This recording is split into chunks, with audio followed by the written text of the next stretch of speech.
kalian. Boleh bangkit berdiri semuanya dong. Shalom semuanya. Boleh kakak singernya boleh maju juga. Kita mau ibadah penutupan acara kita hari ini. Kita udah 3 hari sama-sama, udah kenal satu sama lain. Sekarang kita mau pulang ke rumah kita masing-masing.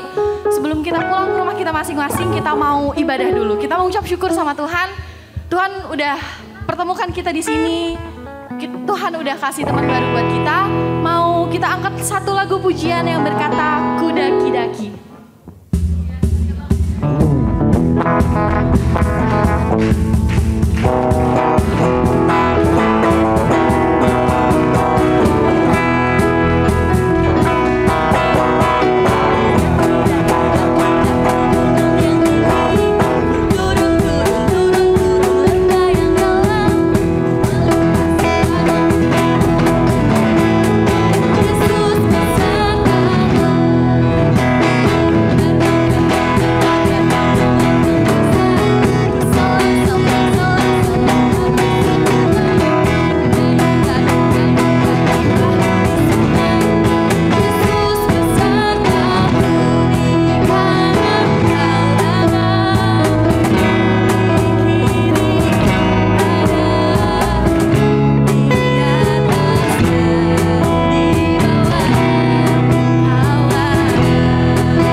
Semangat nih teman-teman, boleh dong. Ku daki-daki, kita penuh energi, kita mau memuji dan memuliakan nama Tuhan. Musik boleh sekali lagi ya, kita pakai gerakan dan penuh semangat. Oke.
Panggil nama saya, dengar dia panggil namamu, dengar dia panggil nama saya, juga dia panggil namamu. Ya, ya, ya, ku jawab ya, ya, ya, ku jawab ya Tuhan, ku jawab ya Tuhan, ku jawab ya.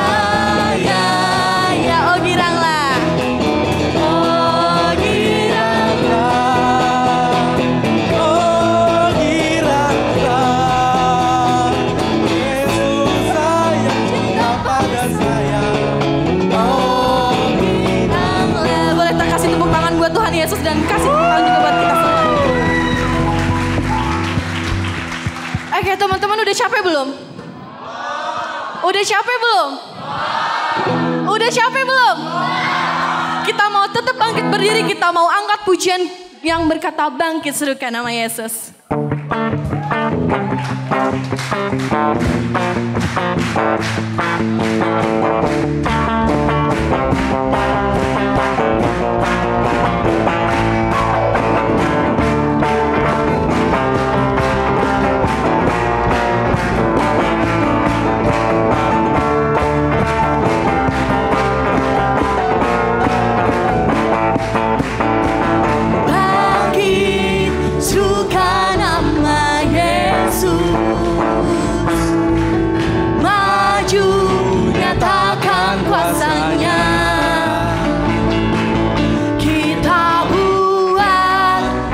Gemetar, kalahkan tipu dayanya dengan kuasa namanya.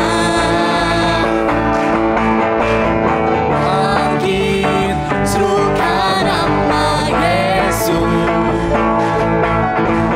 Maju, nyatakan kuasanya. Kita buat iblis gemetar.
Sebentar kita akan mendengarkan sebagian daripada firman Tuhan.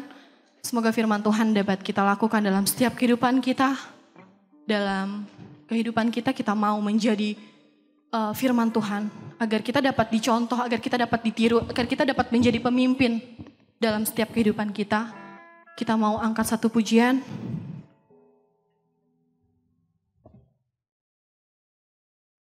Oke, besar anugerah-Mu. Teman-teman, mari kita siapkan hati dan pikiran kita. Kita mau fokus untuk Tuhan. Kita mau benar-benar datang sama Tuhan.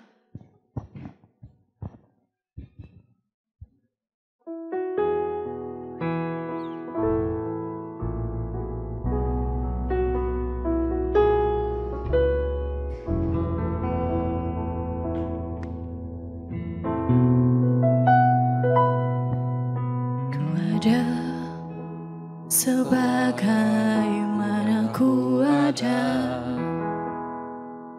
berdiri menghadap tatamu Bapa,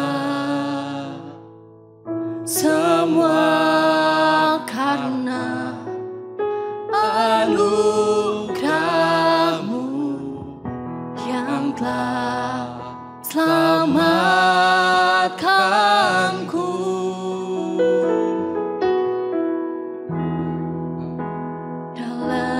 Segala kelimpahan ku layak untuk melayani Tuhan, semua karena anugerah-Mu tercurah bagiku. Katakan besar anugerah-Mu. Besar anugerah-Mu,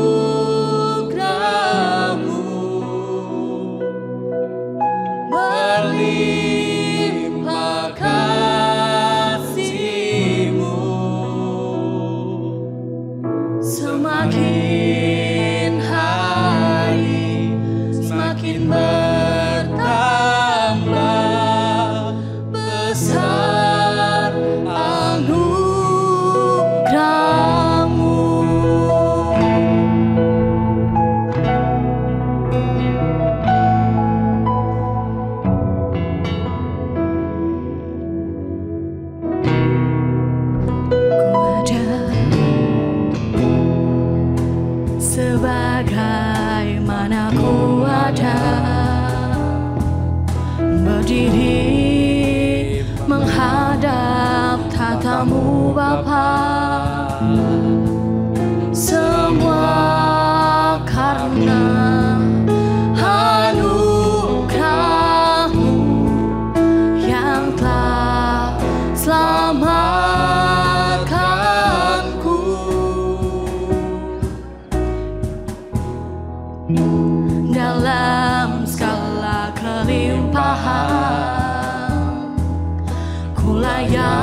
Mari kita berdoa.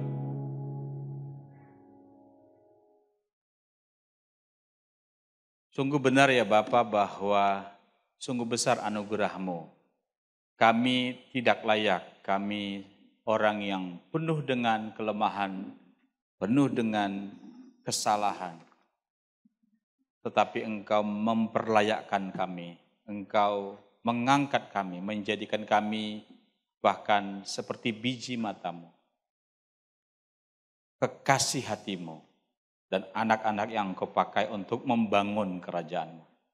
Karena itu kami bersyukur setelah 3 hari kami bersama-sama di sini belajar menjadi seorang pemimpin, bermain untuk menjadi pemimpin.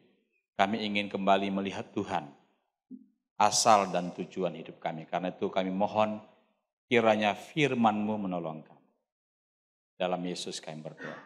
Amin. Di sesi terakhir ini saya nggak mau ngajak kalian goyang kewer-kewer. Tapi saya ingin mengajak kalian merenungkan di penghujung sesi pemimpin, salib, dan relational askesis. Ya. Kalian sudah menuliskan impian kalian bagi Indonesia. Ya. Mengerjakan hal-hal besar bagi Indonesia. Sekarang pertanyaannya adalah, apakah kalian siap membayar harga untuk menggenapkan impian kalian itu? Kalian sudah menuliskan mimpi kalian. Apakah kalian siap bekerja keras untuk menggenapkan impian? Kalian sudah menuliskan mimpi kalian, apakah kalian siap setia terus sampai akhirnya? Orang bisa aja mau bayar harga semangat, tapi nggak mau kerja keras. Orang bisa aja mau kerja keras, tapi dia tidak konsisten dan setia sampai kepada akhirnya. Dan saya ingin share pada hari ini, apa yang saya sebutkan di awal-awal, bahwa seorang pemimpin itu tersembunyi di balik salib Yesus. Kita sebagai ketua, kita harus selalu berada di balik salib Yesus. Apapun pencapaian kita, apapun kehebatan kita, kita akan merdeka selama itu kita lakukan. Amin? Amin nggak? Siap nggak bersembunyi di balik salib Yesus? Dalam segala pencapaian kita, dalam segala prestasi kita, dalam segala kehebatan kita, dalam apapun yang kita punya, tersembunyi di balik salib Yesus. Siap? Hanya dengan demikian kita bisa menjadi pemimpin Kristen. Mari kita lihat ayat berikut, next slide. Kita baca sama-sama ya. Lihat ini ayatnya. Sama-sama kita baca. 1, 2, ya.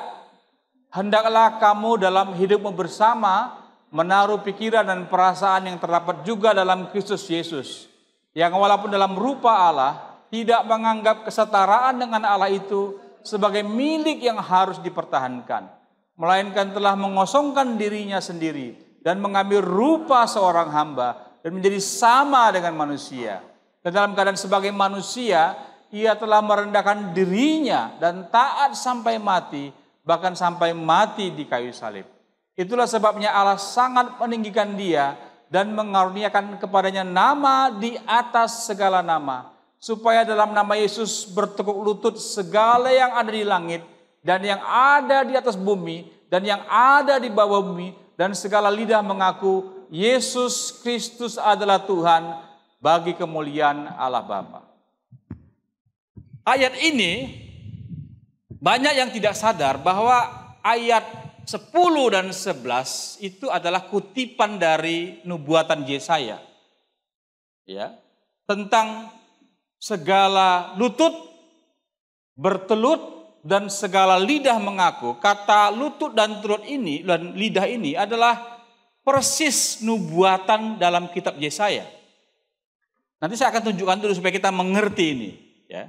Apa yang Yesaya ingin katakan dalam nubuatannya? Next slide. Ya. Nah, kita lihat khususnya ayat 23 dikatakan, demi aku sendiri aku telah bersumpah dari mulutku telah keluar kebenaran satu firman yang tidak dapat ditarik kembali. Dan semua orang akan bertekuk lutut di hadapanku, dan aku akan bersumpah setia dalam segala bahasa. Jadi segala bahasa diganti dengan lidah, lutut tetap dipertahankan lutut. Apa ini sebenarnya yang Yesaya ingin sampaikan? Dan mengapa ini relevan untuk sore hari ini? Nah, teman-teman sekalian, kalau kita lihat itu pasal 55 Yesaya itu, ya, semuanya itulah soal tidak ada Tuhan selain Yahweh, ya, tidak ada Tuhan selain Tuhan. Perhatikan di sini, ya. Akulah Tuhan Allah Israel, ya. Ayat 5 dikatakan, ya. Akulah Tuhan, tidak ada yang lain, ya. Kemudian ayat 15 dikatakan orang-orang bikin berhala, tidak ada yang benar itu semua karena engkaulah satu-satunya Tuhan. Kemudian dialah menciptakan langit, ayat 18, akulah Tuhan, tidak ada yang lain. Ya. Kemudian ayat 20, ayat 21, semuanya sama, tidak ada Tuhan selain Allahnya Israel. Sehingga dengan kata lain, ya, dengan kata lain, isi Nabi Yesaya ini adalah tidak ada satupun yang kepadanya orang Israel atau manusia mengaku dengan mulutnya atau berlutut dengan kakinya. Sama-sama ya, kita ulangi ya. Apa intisari nubuat Yesaya? Tidak ada mulut dan lutut yang kepadanya orang mengaku dan menyembah. 1, 2, ya. Tidak ada mulut dan lutut yang kepadanya Israel harus menyembah. Ulang sekali lagi. 1, 2, ya. Tidak ada mulut dan lutut yang kepadanya Israel harus menyembah. Jelas ya? Nah, ini menarik. Balik ke Filipi. Ya. Balik ke Filipi. Next, slide sebelumnya.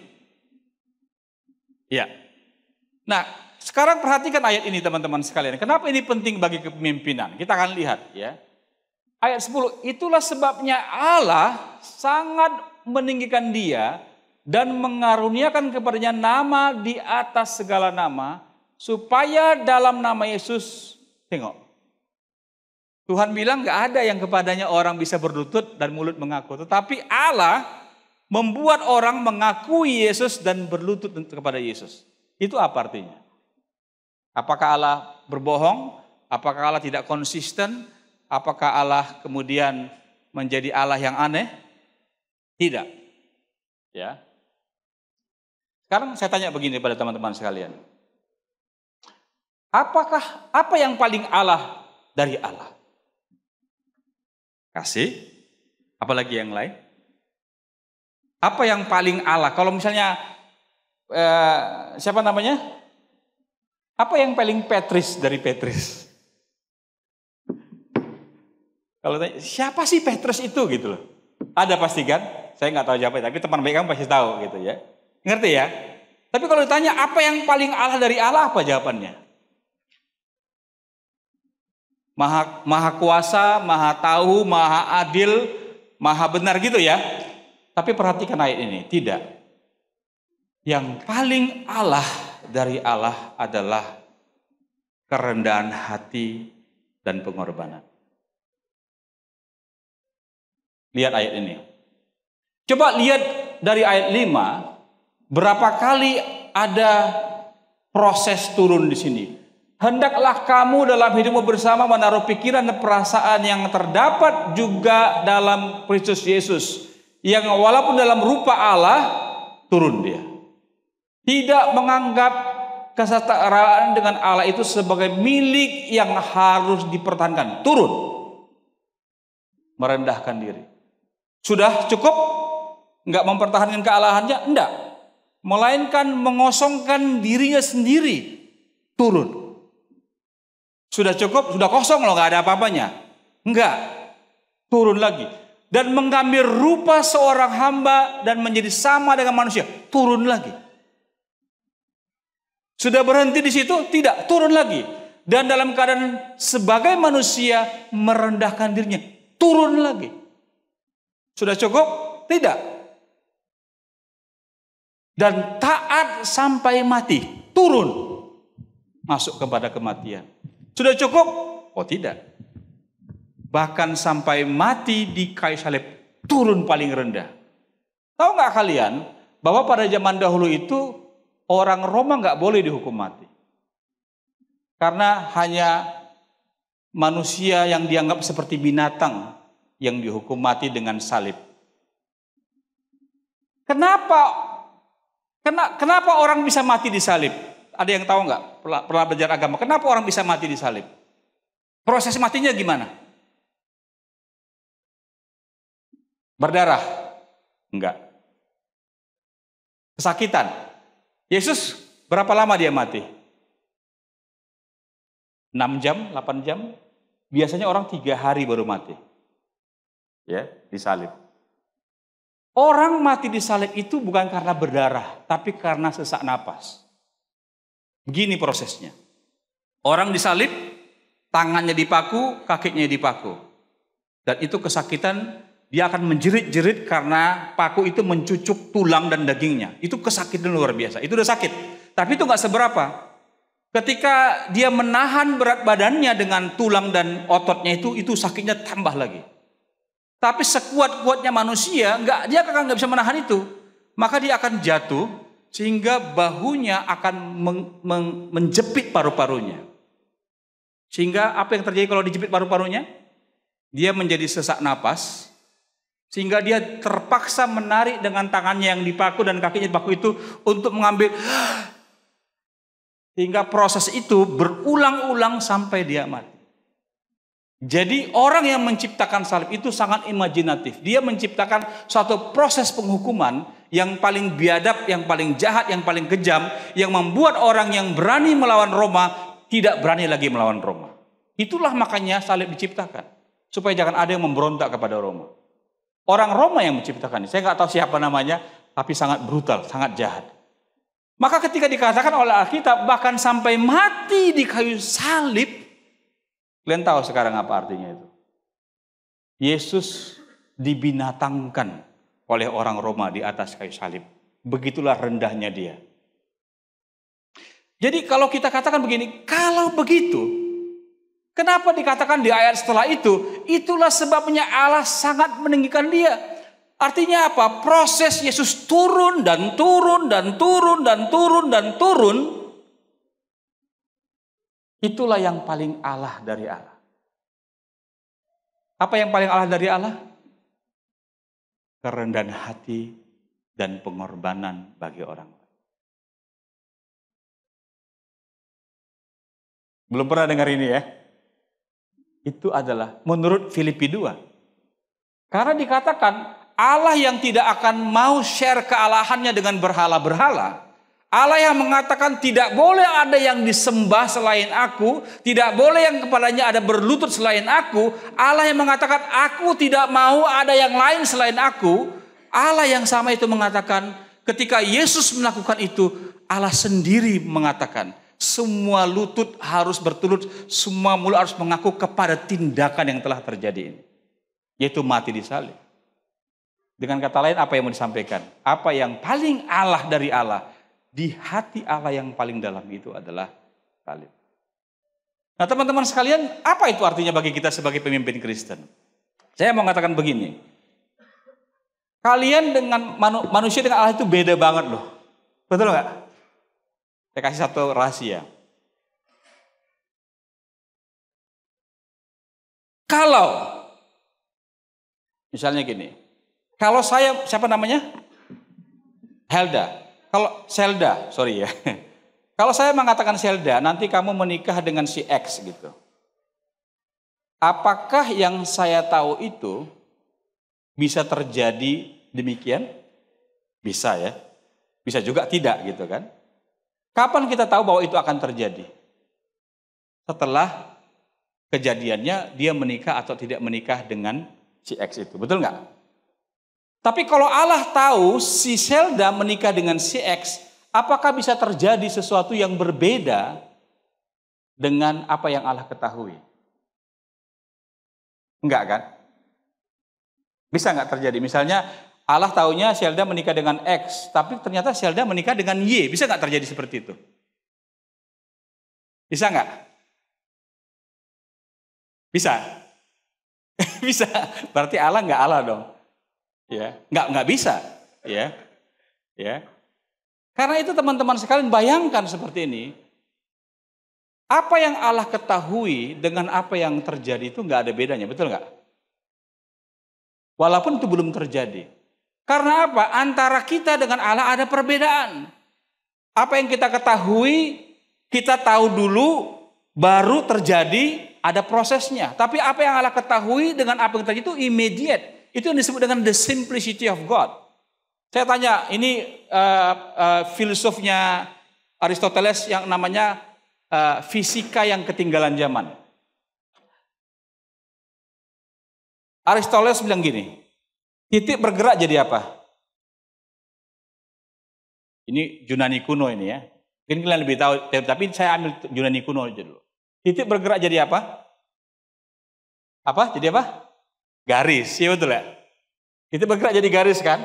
Garis bergerak jadi apa? Kalau garis bergerak jadi apa? Bidang, betul nggak? Bidang ya, betul ya, bidang kan?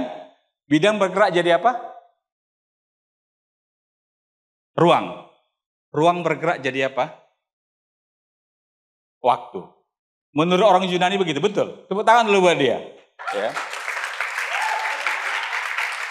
Jadi kalau kita lihat dari classical Christian philosophy, waktu itu bermula ketika ruang terjadi. Kapan itu? Penciptaan. Kapan akan berakhir?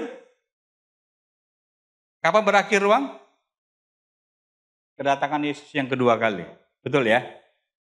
Jadi kalau dibayangkan, ruang dari awal sampai akhir itu sebesar seutas tali, seberapa besar Tuhan?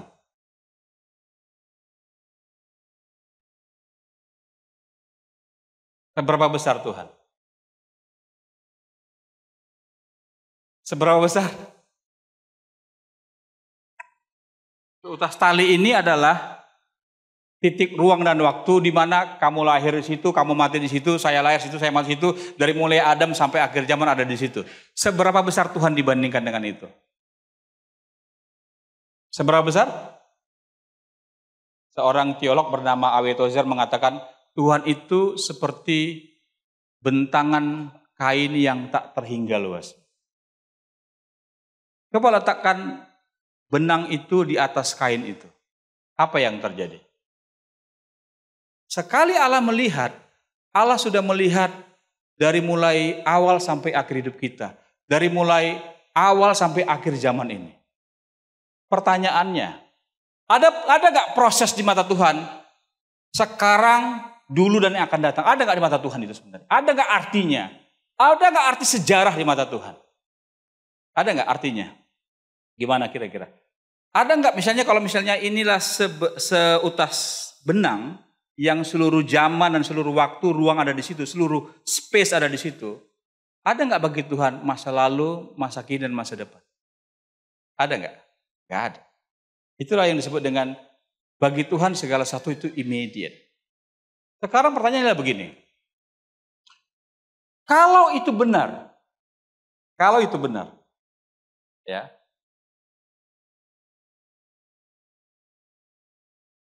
Sebelum segala sesuatu terjadi, Allah sudah tahu nggak bahwa dia akan menderita di atas kayu salib?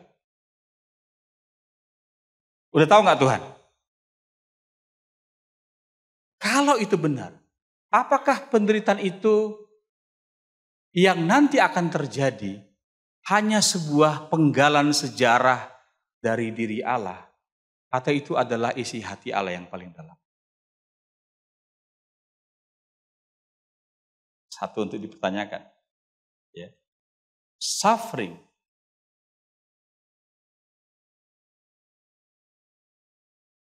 Ia telah merendahkan dirinya dan taat sampai mati, bahkan sampai mati di kayu salib. Bagi kita itu adalah sesuatu yang akan terjadi dan sesuatu yang telah terjadi. Bagi Tuhan, sebelum segala sesuatu, sebelum ada dunia ini, dia sudah tahu itu akan terjadi. Dan pengetahuan Allah akan apa yang terjadi itu sudah menjadi bagian dari diri Allah yang paling. Tahu nggak kalian implikasinya ini? Saya tahu ini agak dalam sedikit ya, agak kompleks ini. Ya, next. Terus lagi. Poin saya adalah ini teman-teman. Sadarilah karena salib Yesus ada penderitaan dalam diri. Suffering is part of God's life.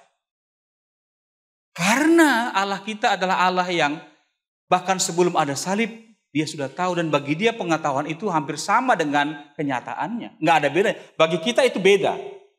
Saya akan menikah dengan dia, kita nggak tahu. Iya bisa terjadi. Tapi bagi Allah itu nggak ada perbedaan. Allah sudah tahu itu akan penderitaan. Bayangkan, kita nggak bisa berpikir seperti Allah. Tapi coba kita refleksikan bahwa Allah yang dalamnya segala realita itu tergantung di lubuk hati yang terdalam. Ada penderitaan. Kalau kita bisa melihat pada diri Allah di balik tirai keilahian itu, maka kita akan menemukan kepala yang berdarah. Dia yang tersalib. Dan kalau dunia ini adalah bagian dari ekspresi diri Allah, ciptaan Allah, kepunyaan Allah, ya, maka kita bisa mengatakan begini, sebenarnya Yesus Kristus dan perendahan dirinya itu merupakan penyataan diri Allah yang paling luhur, paling dalam, paling mulia.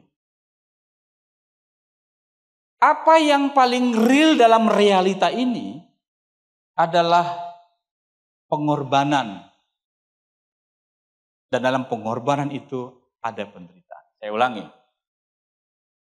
Apa yang paling esensi dari realita ini adalah pengorbanan. Dan dalam pengorbanan itu ada penderitaan. Sama-sama ya. Apa yang paling esensi dari realita dunia ini adalah pengorbanan. Dalam pengorbanan itu ada penderitaan. 1, 2, iya. Apa yang paling esensial dari realita ini adalah pengorbanan. 1, 2, iya. Apa yang paling esensial dari realita ini adalah pengorbanan.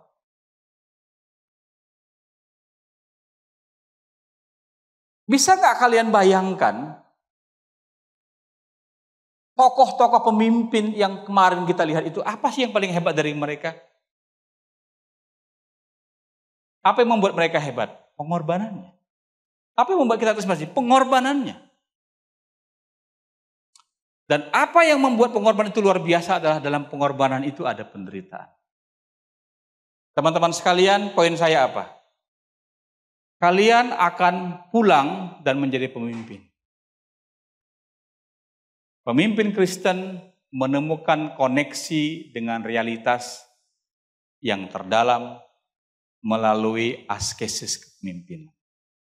Pemimpin yang Kristiani adalah pemimpin yang rela memikul salib. Pemimpin yang besar adalah pemimpin yang rela menderita.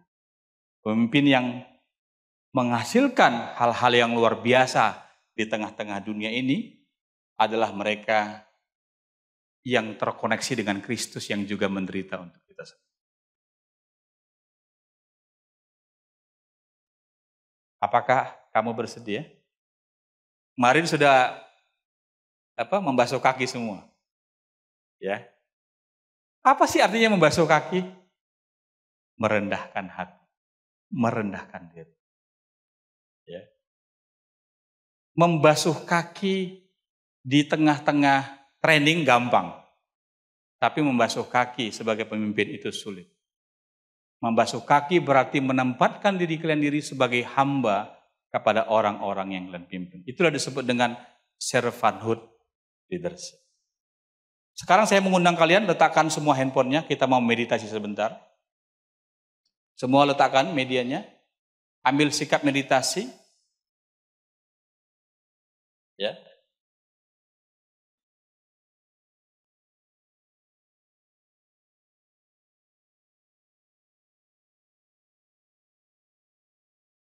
Kakinya sejajar, badannya tegak, tangannya diletakkan di atas lutut. Sudah? Saya mohon di belakang nggak ada yang bersuara ya. Semuanya tutup matanya. Tarik napas dalam-dalam. Boleh ketawa sebentar, habis itu jangan ketawa lagi ya. Tarik napas. Tarik napasnya lagi. Oke. Kalian sudah sangat lelah.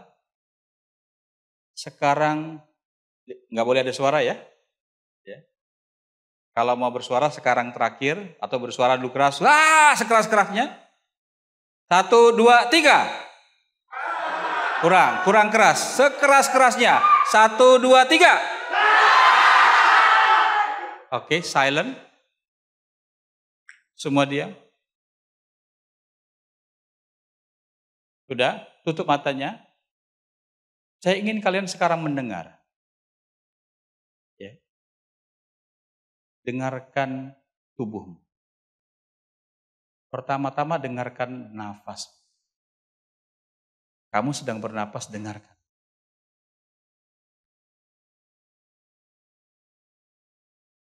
Dengarkan jantungmu.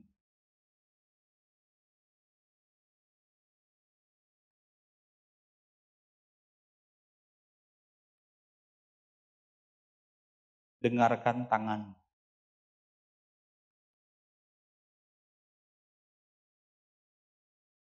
Dengarkan kakimu. Dengarkan seluruh tubuh.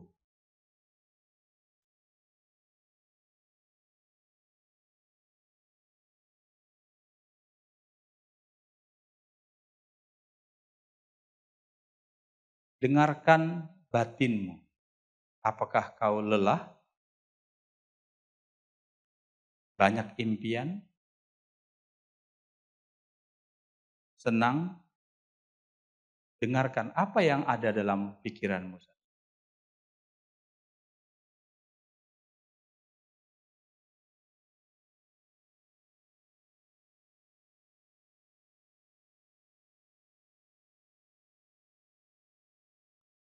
Dengarkan keheningan di sekeliling.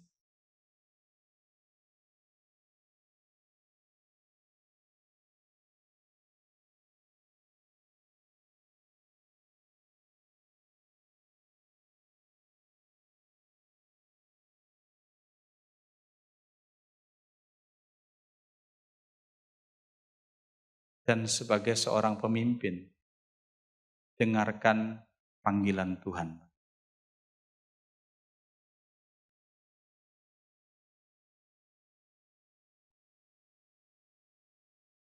Dia yang menderita memanggil engkau. Siapkah engkau merespon itu?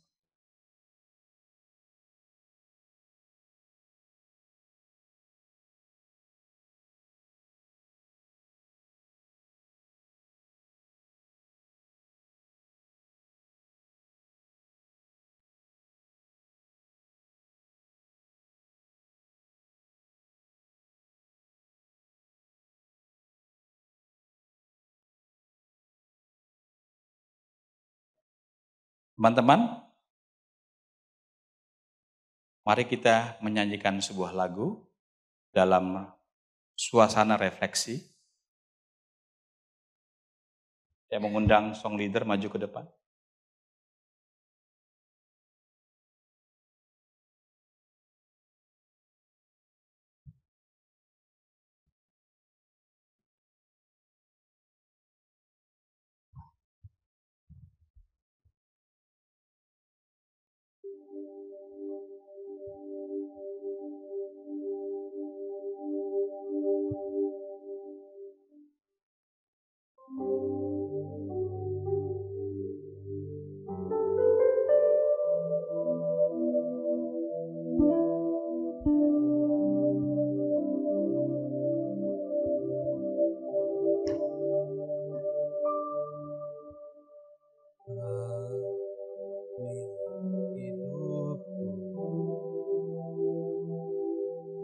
Ku serahkan padamu segala cita-citaku, masa depanku menjadi milikmu. Jadikan kami terang-Mu di tengah kegelapan dunia, membawa bangsa-bangsa kepadamu. Tuhan, ini kerinduanku, bagi-Mu Tuhan seluruh hidupku. Pakailah Tuhan bagi kemuliaan-Mu, genapi seluruh rencana-Mu sampai bumi penuh kemuliaan-Mu.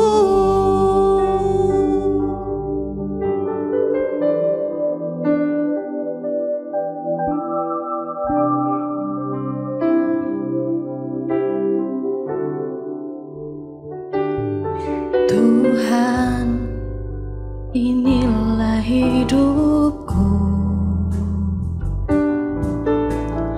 ku serahkan padamu segala cita-citaku, masa depanku menjadi milik-Mu. Jadikan kami terang-Mu di tengah kegelapan dunia, membawa bangsa-bangsa kepadamu. Tuhan, ini kerinduanku,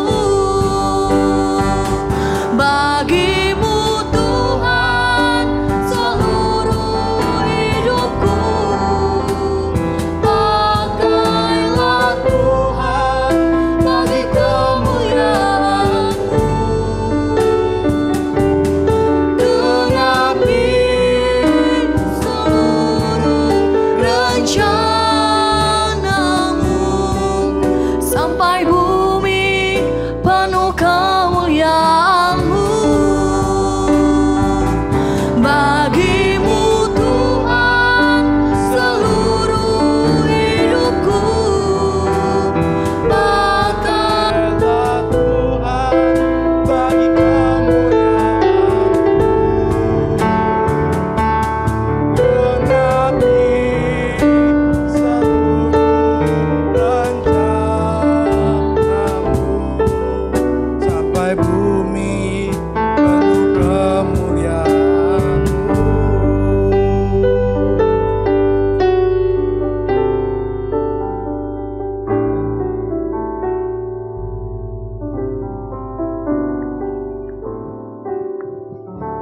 Teman-teman sekalian, dalam suasana doa ini, sekarang semua tetap tutup mata di hadapan Tuhan, dan seluruh hamba-hambanya yang melihat kita di sini. Saya berharap kalian jangan lirik kiri kanan, tetap dengan sikap meditasi. Izinkan saya bertanya karena saya ingin mendoakan kalian. Saya juga minta supaya panitia sekarang ini juga menutup mata, juga fotografer, ya, guru-guru semua juga tutup mata. Jadi tidak ada yang melihat, hanya saya sendiri sebagai saksi dan Tuhan. Saya ingin berdoa bagi kalian. Adakah di antara kalian yang punya ambisi untuk menjadi pemimpin bangsa kita? Sebagai presiden, sebagai menteri, sebagai pejabat negara. Saya ingin berdoa buat kalian. Kalau ada, angkat tanganmu, Tuhan ingin melihat. Puji Tuhan. Ada lagi yang lain? Puji Tuhan. Ada lagi yang lain? Angkat tangan dan segera turunkan. Puji Tuhan. Puji Tuhan. Puji Tuhan. Puji Tuhan. Yang kedua, Ada nggak di antara kalian yang punya kerinduan untuk menjadi orang-orang bisnis yang hebat? Supaya kalian bisa mencari uang sebanyak-banyaknya dan mempersembahkan sebanyak-banyaknya pula buat kemuliaan Tuhan, buat kerajaannya. Saya ingin berdoa buat Anda, supaya itu tergenapi melalui orang-orang muda ini. Maka segala kekayaan dunia dipersembahkan bagi kemuliaan. Angkat tanganmu, puji Tuhan. Angkat tangan, turunkan, puji Tuhan. Ada lagi yang lain? Puji Tuhan, puji Tuhan, puji Tuhan. Masih ada lagi yang lain? Yang terakhir, ada nggak di antara kalian yang rindu untuk mempersembahkan hidup kalian sebagai pemimpin dalam pelayanan rohani? Apakah menjadi pendeta, menjadi misionaris, menjadi pemimpin gerakan kemanusiaan, menjadi aktivis kemanusiaan untuk dipakai Tuhan, untuk melayani mereka yang terluka, yang menjadi korban, yang menderita? Angkat tangan, Tuhan ingin melihat engkau. Puji Tuhan, puji Tuhan. Angkat tangan dan turunkan, puji Tuhan, puji Tuhan. Mari kita berdoa. Bapa di surga, saat ini kami datang mempersembahkan diri kepadamu. Di akhir ibadah ini, kami berdoa buat sahabat-sahabat kami. Engkau sudah lihat, rindu menjadi pemimpin di tengah-tengah bangsa ini. Berkati hati mereka, hidup mereka, sucikan ambisi mereka. Supaya negara ini yang penuh dengan korupsi, penuh dengan ketidakadilan, penuh dengan kejahatan, penuh dengan berbagai macam kong kali kong. Melalui anak-anak muda ini, maka negara ini akan diberkati, diperbaharui dengan keadilan, dengan kebenaran, dengan kemakmuran. Jaga dan pelihara ambisi mereka Tuhan. Jaga dan pelihara hidup mereka untuk sampai kepada tujuan dan ambisi mereka bagi kemuliaan Tuhan. Kami juga berdoa buat teman-teman kami yang juga rindu menjadi pengusaha-pengusaha Kristen, yang mempersembahkan sarana dan sumber daya terbaik yang ada di tengah-tengah bangsa ini untuk kemuliaan Tuhan. Supaya semuanya dipakai untuk raja di atas segala raja. Memuaskan hati Sang Pencipta. Dipakai bagi kemuliaan Tuhan. Buka jalan bagi mereka Tuhan. Dan ketika mereka kemudian mendapatkan begitu banyak berkat, jaga supaya mereka hatinya bersih, hidupnya sederhana, dan fokusnya adalah Kristus semata-mata. Kami juga berdoa Tuhan, buat mereka yang menyerahkan diri menjadi hamba-hamba-Mu, menjadi pelayan-Mu baik di gereja, pelayanan, maupun juga aktivis kemanusiaan lainnya. Tuhan pegang tangan mereka. Tuhan berikan hati yang sungguh-sungguh mencintai sesamanya. Seperti mereka mencintai diri sendiri. Supaya mereka mencintai Tuhannya. Lebih daripada cinta mereka atas apapun di dunia ini. Sehingga mereka menjadi perpanjangan tangan Tuhan. Untuk merawat yang terluka. Yang menderita. Yang hilang. Supaya dibawa kembali ke rumah Tuhan. Terima kasih Bapa. Buat anak-anak muda yang luar biasa. Yang pada hari ini mau datang ke kaki-Mu. Mempersembahkan masa mudanya. Mengorbankan dan menyembelih masa mudanya. Di altar Allah Tritunggal. Amin. Saya kembalikan kepada panitia.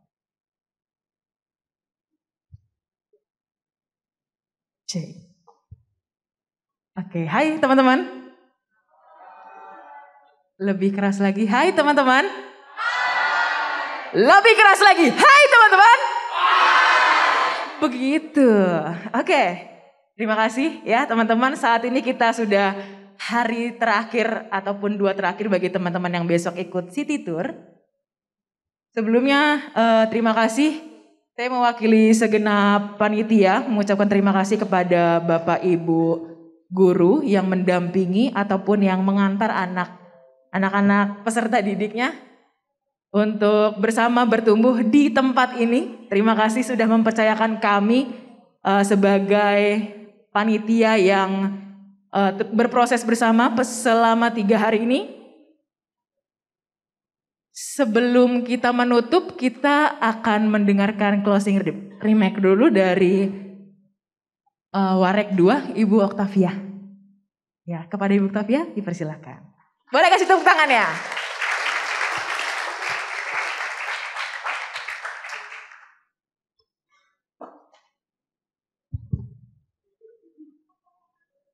Ya, adik-adik semuanya, wah senang banget ya jadi kembali ke masa muda gitu ya. Ini saya dengar OSIS semua ya, OSIS sama calon ya. Ya, jadi pertama-tama saya mengucapkan selamat datang. Pertama kepada Ibu Kepala Sekolah ya, mungkin ada yang hadir yang mewakili Bapak Ibu Guru ya, yang sudah menyempatkan diri selama 3 hari menemani anak-anaknya untuk hadir di Ukrida ya. Saya juga mengucapkan terima kasih kepada adik-adik semua yang mau hadir gitu ya, yang mau menyempatkan waktu untuk hadir di Ukrida. Dulu saya punya passion, saya ini kan wakil rektor bidang keuangan ya, sambil cerita nih ya. Saya juga memulainya dari OSIS loh. Jadi entah kenapa tiba-tiba saya dipanggil OSIS, saya terus kemudian saya coba. Itu pertama kalinya saya mencoba diberi tanggung jawab OSIS di bidang keuangan. Tahu ya, kalau OSIS di bidang keuangan berarti bendahara. Ya, itu udah dari SMP. Nah, itu masih SMP. Pas SMA pindah sekolah, saya juga sama. Apa saya muka-muka keuangan ya gitu ya. Muka-muka keuangan gak ngerti gitu ya. Jadi setiap dapat OSIS keuangan lagi gitu ya. Nah, sampai ke sana saya ngerasa kemudian saya masuk Ukrida ambil apa? Udah pasti ya kalau tahu saya ini alumni tahun 2001. Udah lahir belum? Ya. Jadi saya ini alumni tahun 2001 masuk Ukridanya. Ya, jadi bisa dihitung umurnya udah berapa gitu ya, udah tua ya. Jadi sebenarnya dari OSIS ini ya, dari OSIS kemudian saya tiba-tiba menemukan wah passion saya di sini loh. Ternyata saya senang mimpin di bagian keuangan. Saya senang dititipkan tanggung jawab dalam hal keuangan. Sampai akhirnya kuliah pun itu jadi passion saya di accounting. Terus kuliahnya di mana? Saya kuliahnya di Ukrida. Ya, saya kuliahnya di Ukrida. Saya alumni S1 di Ukrida, akuntansi. S2-nya saya diberikan kesempatan sama Ukrida untuk melanjutkan di Universitas Indonesia. Kemudian di S3-nya juga saya melanjutkan sudah selesai di Universitas Indonesia. Itu semua berkat Ukrida. Ya, jadi istilahnya selamat datang. Ya, saya senang nih kalau ketemu OSIS adik-adik yang mau OSIS, calon OSIS, artinya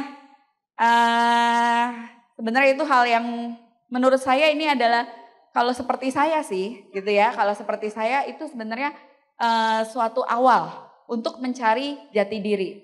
Ya, istilahnya gitu. Terus kemudian belajar memimpin. Setelah dari OSIS nanti siapa tahu kalau kuliah, jangan lupa tuh ini banyak ikut lembaga kemahasiswaan. Ya, dulu saya ikut himpunan mahasiswa juga. Jadi nggak berhenti sampai di situ. Ya, kenapa? Karena ternyata kalau di dunia kerja, bahkan sertifikatnya kalau seandainya kita pemimpin, baik di lembaga kemahasiswaan itu juga ternyata dicari. Ya, itu sih. Terus sama berbagi pengalaman nih. Saya pernah masuk kerja ke suatu perusahaan yang besar, mungkin tahu PT Astra Internasional. Ya, sama teman saya. IPK-nya sama lah ya, mirip-mirip ya gitu. IPK-nya sama, 3,9 ya. IPK mirip-mirip. Sama-sama pinter mungkin bagi perusahaan. Tapi kenapa bisa saya yang dipilih? Karena saya anak himpunan. Karena saya pernah di dalam wawancaranya pernah ikut OSIS. Pernah Bu. OSIS bidang apa? Keuangan. Tahu gak yang terjadi?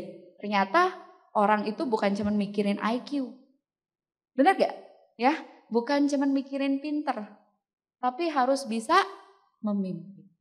Jadi saya berharap Ukrida sudah selama 3 hari menemani adik-adik semua ya, menemani adik-adik semua untuk melatih kepemimpinan, Christian leadership. Ya, setelah ini jangan lupa saling invite IG masing-masing ya, Facebook masing-masing.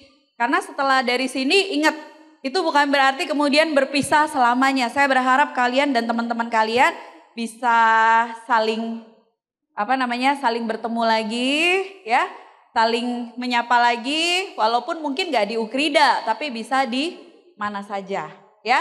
Begitu juga dengan Ukrida, kita terima kasih ya sudah hadir di Ukrida. Dan tidak lupa saya memohon maaf jika ada kekurangan dari panitia ataupun dari tempat lokasi acara dan segala sesuatu yang mungkin tidak kami sadari maupun yang kami sadari gitu ya. Terakhir ini untuk tim panitia nih, tolong beri tepuk tangan kepada tim panitia yang luar biasa. Ya, jadi ada penanggung jawab kita Pak Edi. Ayo Pak berdiri, ini Pak Edi ya. Kemudian ketua kita, ketua Pak Evans, gak tahu nih Pak Evans mana, Pak Evans. Pak Evans. Ya, terus kemudian ketua pelaksana Ibu Francisca Natalia mana? Oh, lagi di ruangan. Tim panitia ya, semua terima kasih tidak terhingga, luar biasa ya. Dari Ibu Rektor mengucapkan terima kasih sebesar-besarnya, Bapak Ibu, anak-anak juga semua, adik-adik. Mereka ini rela loh, kan ada yang sudah menikah ya istilahnya. Menyiapkan waktu sampai malam-malam, mungkin waktu untuk ketemu keluarga semakin kecil, semakin sedikit. Tapi mereka rela biar ketemu kalian supaya kalian puas dengan leadership camp ini. Gitu ya. Jadi sampai ketemu lagi semuanya. Ya, sampai ketemu lagi. Saya doakan semoga menjadi pemimpin yang berintegritas, pemimpin luar biasa, ya. Semuanya. Saya jamin, saya yakin pasti, saya percaya kalian pasti akan jadi pemimpin. Amin. Ya. Oke, terima kasih. Itu saja dari saya. Sampai ketemu dalam acara-acara berikutnya. Amin. Baik, Bu. Oke, terima kasih Bu Octavia. NCSLC 2023 Lead to Impact.